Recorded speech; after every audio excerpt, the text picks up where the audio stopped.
Ladies and gentlemen, this is the 14th episode of The Adam Liu Show. We are live streaming today.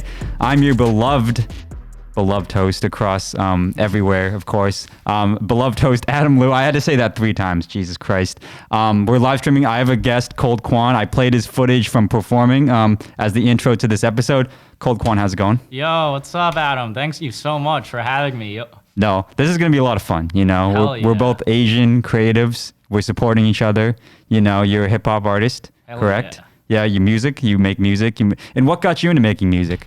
So what got me into hip hop, rap music? It was actually breakdancing. Okay. There was actually I think it was like elementary school, early middle school. I actually didn't like hip hop a lot. Okay. Because there was just a lot of I felt the genre was full of misogyny, a lot of misogyny and materialism. Okay. And Still is. Well, it still is, but I've learned to look past it. Look past not the misogynistic part, because that's not okay. But I try to see it as music, and if things are like tongue in cheek, for example. Okay. What do you mean tongue in cheek? Like if it's meant to be taken like sarcastically. Yeah. and Okay. not meant to be taken super seriously. I see. But yeah, I mean, breakdancing was what ultimately got me into hip. There was a guy named James Abundis. Shout outs to him. This was when I lived in Quincy, Massachusetts. Okay. I was in 7th grade. He introduced me to breakdancing. I would do shit like the worm, the 6-step, and other. I would practice freezes, and So you can still you have all these skills now, right? Yeah. I mean, I can bust them out once in a while. All right. Yeah, you have to bust it out one of these days then. Hell yeah. Hell yeah. Will. Yeah. But keep going. Sorry, your story about getting into breakdancing. But yeah, hip hop just because it's breakdancing, they're going to have a lot of hip hop songs. Okay. And I kind of just started because of that exposure to it. Just started listening to more, and I just looked. I remember stumbling upon this.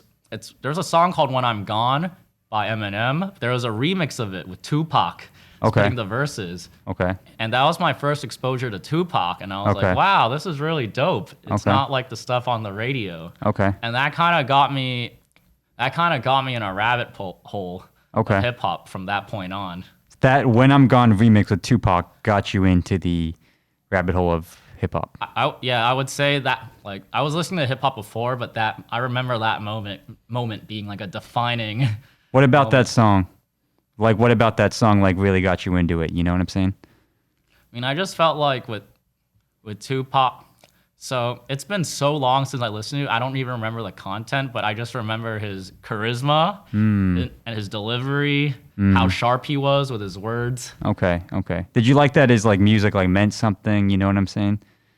I think that it's funny because looking back, I'm not sure if the message of that song did have the best, a very wholesome meaning, but it did compel me to check out a lot of his music, like Dear Mama, Dear Mama. I got you. Yeah. Like Ghetto Gospel, which I think was a song that was released after he died. Those songs do mean a lot. Yeah. Okay. And as you're a Chinese hip hop artist, there's not a lot out there. There's no secret. And have you faced any obstacles? Do you feel like being, Chinese, you're Chinese here? Do you feel like you've faced any obstacles in this space? Right now, I feel like I've been viewed with luckily, shout outs to Hustle Killer and Bridge Cypher. Those are community Bridge Cypher. They do monthly ciphers. Right now it's too cold, but they come back May. Shout out to Bridge Cypher. And then Hustle Killer. That's where we first met. Yep, that's true. At the HK HQ Malden. Shout outs to Hustle Killer. 58 Summer Street Malden. Shout outs to Nico Hustle if you're seeing this. But yeah, I feel like my race never was an impediment. But when I was in high school, when I started out rapping, that was actually when I faced like probably the most discouragement. Yeah. People would tell me Asians can't rap, or they would straight up make like Asian penis jokes to try to belittle me. Because I remember in gym class I was the only one, and they all thought, teens are stupid. I don't hold it against them, but I just remember they thought it was like you don't belong. You don't belong in this. Well, no, it's not even malicious. They just thought it was okay to But I would clap back. I would never just take it. I would just be like, yo, that's bullshit. I'm like, yo, that's bullshit. That's the way. And it's like, yeah, and then I remember there was a kid who bullied me who even would say like, "Oh, Asians can't rap for shit." Yeah. And so, and I remember being in a rap. This was such a long time ago. Freshman year, it started off as a kind of like a meme, but then it became serious. I rap battled a dude named Pat Norris. God bless his soul. He's not with us anymore. But Oh. it was just like, yeah, and it was just a pretty, and you have to keep, Winchester is this like pretty upper middle class, like predominantly white bedroom community. So you see like, it's like, it was like outside of the school, there was just a big ass circle of like 95% white kids. And then it's me, this 14-year-old freshman Asian with a beanie against Pat Norris, who was an African-American black senior. And he was actually a pretty nice person outside the battles. But in that battle, he would pretty much use, it was just racist jokes after racist jokes. And I remember my hardest hitting lines were never racist jokes. It was just about other stuff against him. And that's a theme too. And like Asian battle rappers are already at a huge disadvantage battle rapping because it's so easy.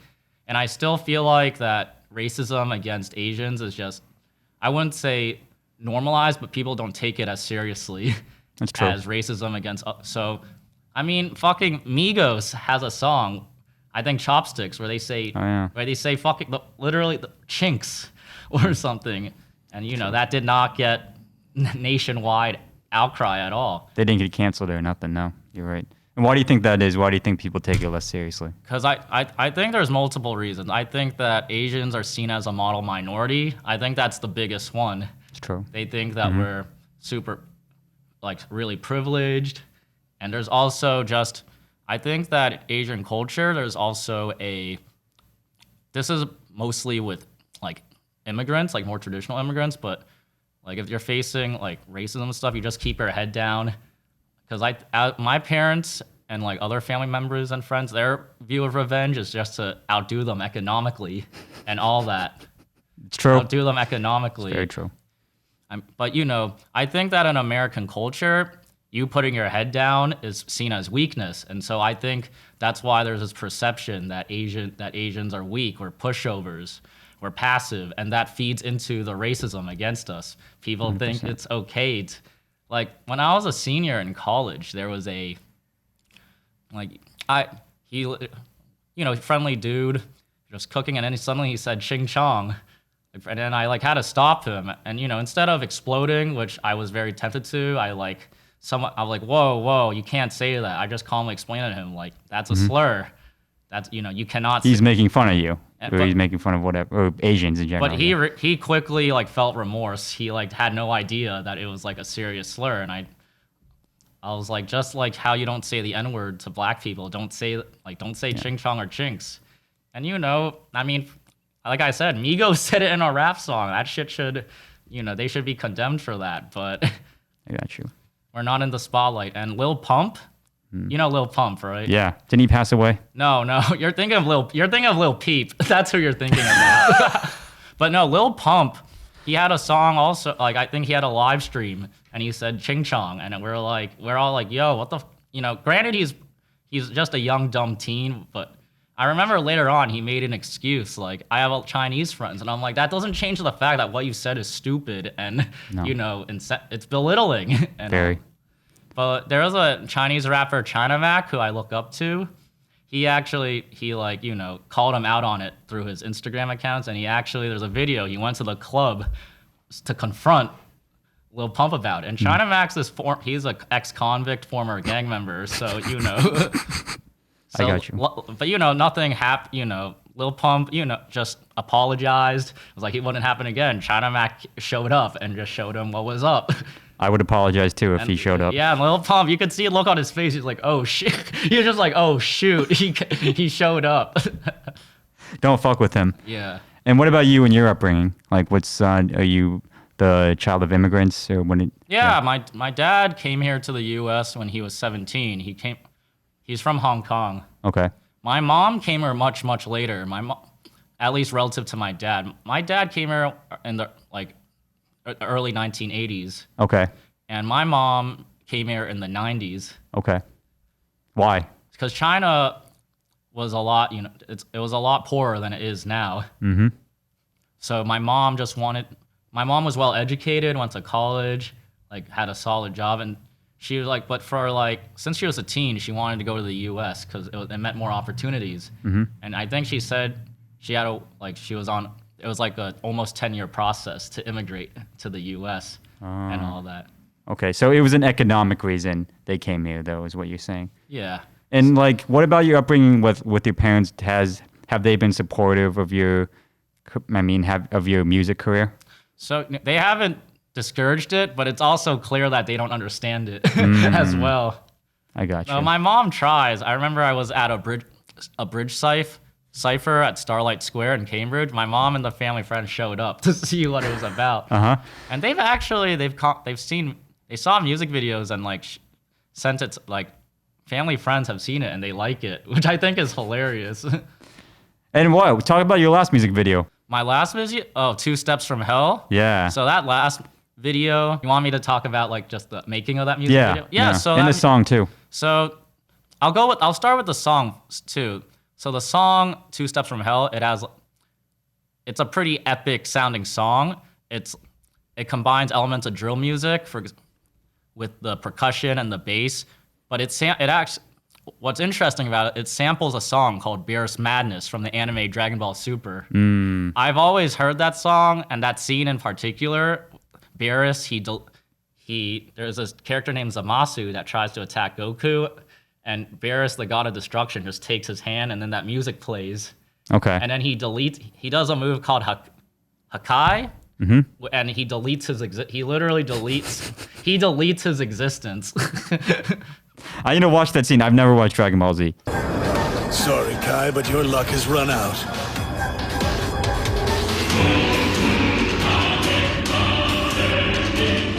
Hakai.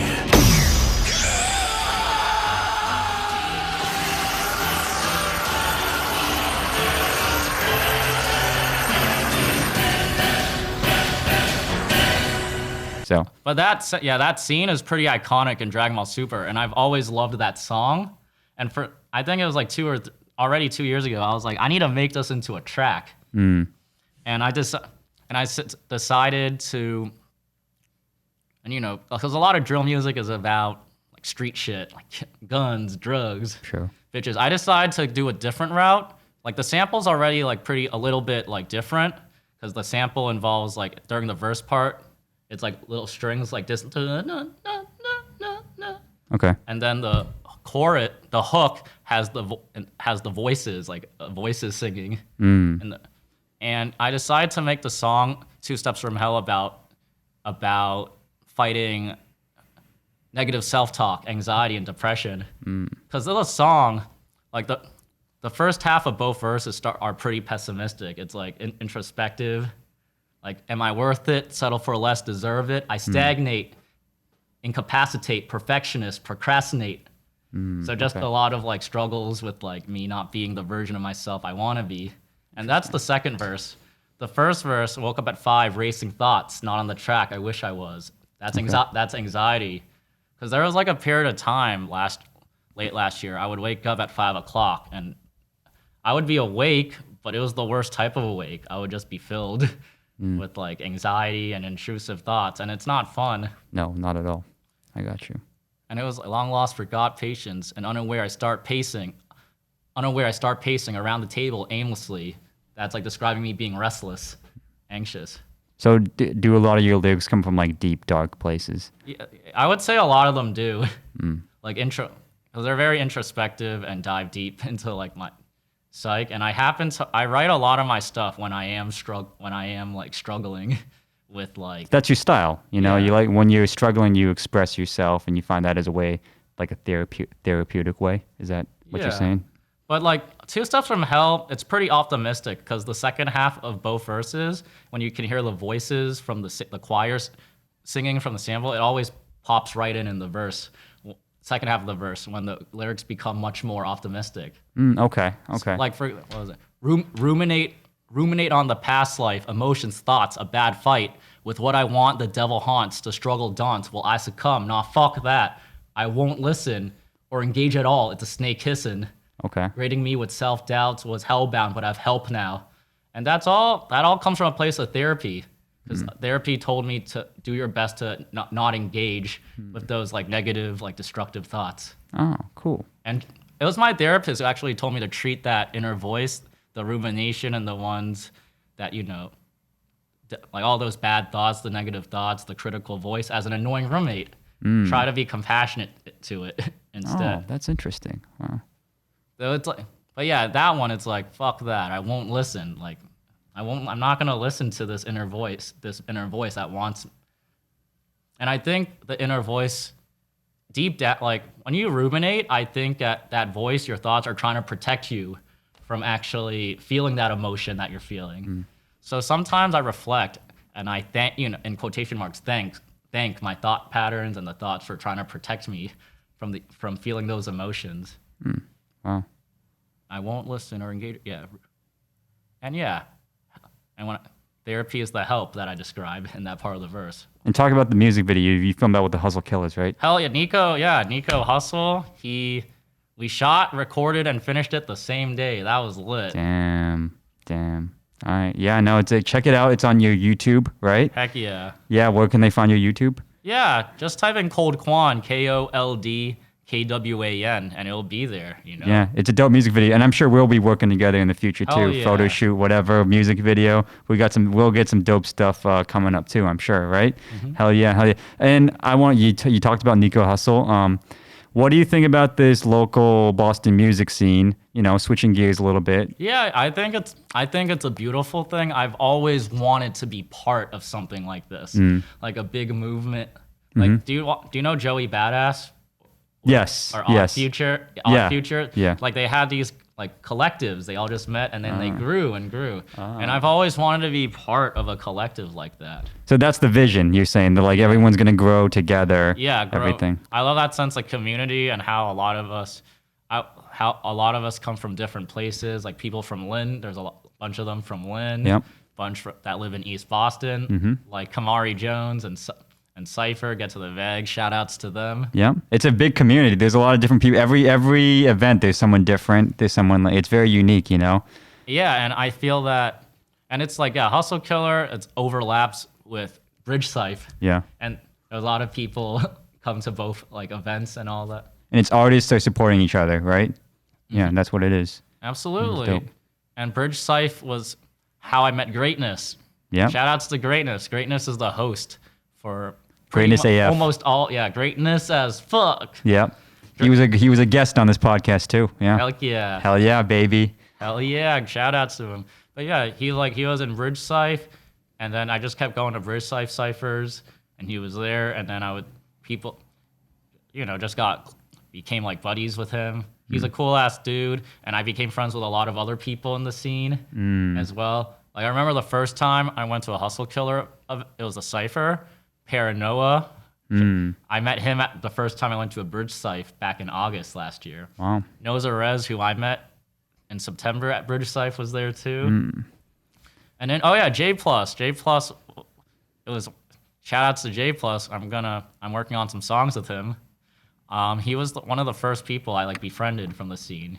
Because even in I didn't even know him. The first time I was at Bridge Cypher just freestyle rapping, he would record me and then put it on his Instagram story and tagged me in it. And then we just talked. We just bonded over music and anxiety and all that that stuff. And what's your goals to blow up? Like, do you think there's a chance that we can all blow up kind of together and as this little community? What do you think? What do you think the path forward for all of us is here? Yeah. So, we don't want to set expectations, but it is healthy to have goals to work towards, and I would love to see all of us blow up. 100%. 100%. That'd be awesome. Hell yeah. Yeah, build up the city too. Yeah, absolutely. Because I feel like Boston should have a thriving hip-hop scene, but we do not. Boston does not pull its weight in terms of hip-hop. But right now, it's on the come up, though. I'd say we got some cool things going on. Yeah, we got some cool things too, and we have people from the greater Boston areas that are legends in their own like their own respective scene, like terminology. Yeah. I think he was born in Lawrence. Okay. Yeah. Okay. Terminology, and then so it's like never like a big scene that comes up together. There's always individual rappers that come up, like Cousin Stiz, who lives in Fields Corner in Boston. He's in Cali nowadays, I believe. Millie's blew up. Millie's, right? yeah, I would say, yeah, Millie's, yeah, it's all relative, but yeah, I would say Millie's definitely got a fan base and attention outside of just the regional scene. So we'll all blow up together. Hopefully there's like some sort of renaissance where there's just a bunch of artists who start to part of our little community that start to blow up and stuff like that. You know, that'd be awesome to see. No, that would be super dope. Yeah. It would be lit. Yeah, that'd be awesome. And yeah, we just have to keep performing, keep networking. But we also have to understand that we're doing this, at least I do this because it makes me feel happy and fulfillment. If I don't blow up or get famous, that's fine. You have to be okay with that. Yeah. Me too. You know, make money too. Make it like sustainable too. You know, and even though like yeah, exactly. If you don't blow up, like it's not like, you know, I feel like a lot of people feel that they're like entitled to blow up sometimes or something like that. You can't feel that way. You know, you just got to be. I think you just got to be happy, you know, with what you got, and because if you have that attitude, maybe you'll blow up, but like maybe it might make you miserable or something like that. I don't know. That's my thoughts on that. But yeah, okay. I want to ask you. You know, we've had Hike freestyled. We had T.E. Fry. He freestyled. The Instagram followers, they loved it. Well, I think they did anyways. You know, I'm always after Instagram likes. Could you, Kold Kwan, freestyle for us? Yeah, I wanted to do something different. Instead of like a verse, I want you to give me I want to challenge myself in front of. I want you to just give me a topic or a word or an idea, and I'm just gonna, from the spot right now, improvise. Improvise? Yeah. Bracelet.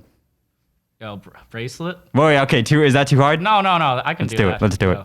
Yo, rocking the pen like a bracelet. I rock the evil, disgusting, depraved shit. I hope you to rot in a hospice. I hold my soul hostage. And now, through my windpipe, I excel. And now I see in my sight the riches, the gold, the treasures that I have to measure and see in my soul. But will I sell out? I want to follow a route that's true to me. And I will never, ever, ever, without a doubt, become someone that I vowed not to be. All right. Where can they find you on Instagram? Where can they find you on social media in general? Where can they follow you? Kold Kwan. So yeah, you can follow me at Kold Kwan, KoldKwan. Instagram. Spotify, everything? Hell yeah. Spotify, SoundCloud. Yeah. SoundCloud. Any new music coming out that the millions of fans out there should be looking for? Yeah, I have a new song coming out with Something New / Marco. Shout outs to him. I performed with him last night. We have an unreleased song coming out. Oh, okay. It's like a spiritual sequel to Two Steps from Hell because it's a similar sound, samples and anime. The song is about a war with anxiety. Okay. I'll be looking for it. And they can find me at AdamLou22, aml-creative.com for photography, videography, and website design. And yeah, Kold Kwan, thank you for coming on. What's your real name? What's your real name? No, my real name's Garrett. That's a good way to end it. Yeah.